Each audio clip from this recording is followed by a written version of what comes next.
চলমান আইপিএলে মুস্তাফিজের শুরুটা ছিল দুর্দান্ত। প্রথম ম্যাচেই 4 উইকেট নিয়ে হয়েছিলেন ম্যাচ সেরা। তবে এবারের আসরে আর বেশি ম্যাচ খেলা হবে না বাংলাদেশি এই পেসারের। জিম্বাবুয়ে সিরিজ থাকায় আইপিএলের মাঝপথেই দেশে ফিরতে হবে ফিজকে। মুস্তাফিজের আইপিএল ছাড়া নিয়ে মন্তব্য করেছেন চেন্নাইয়ের ব্যাটিং কোচ মাইক হাসি। মঙ্গলবার নিজেদের ঘরের মাঠে লখনৌর বিপক্ষে মাঠে নামবে চেন্নাই। এই ম্যাচে মুস্তাফিজের একাদশে থাকার সম্ভাবনা বেশি। চিপকের এই মাঠে 3 ম্যাচ খেলেই 8 উইকেট নিয়েছেন টাইগার পেসার। তাই টাইগার পেসার থেকে দুর্দান্ত কিছুই প্রত্যাশা থাকবে চেন্নাইয়ের।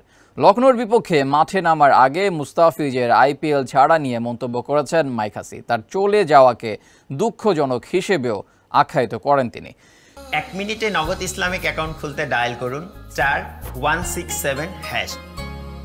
চেন্নাই কোচ বলেন, মুস্তাফিজের স্লোয়ার বলটা অসাধারণ। এটা খেলা বেশ কঠিন, বিশেষ করে চেন্নাইয়ে।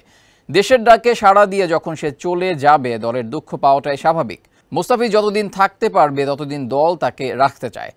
তার পারফরমেন্সে সন্তুষ্ট সবাই। 1 মে পর্যন্ত আইপিএল খেলার অনুমতি রয়েছে মুস্তাফিজের।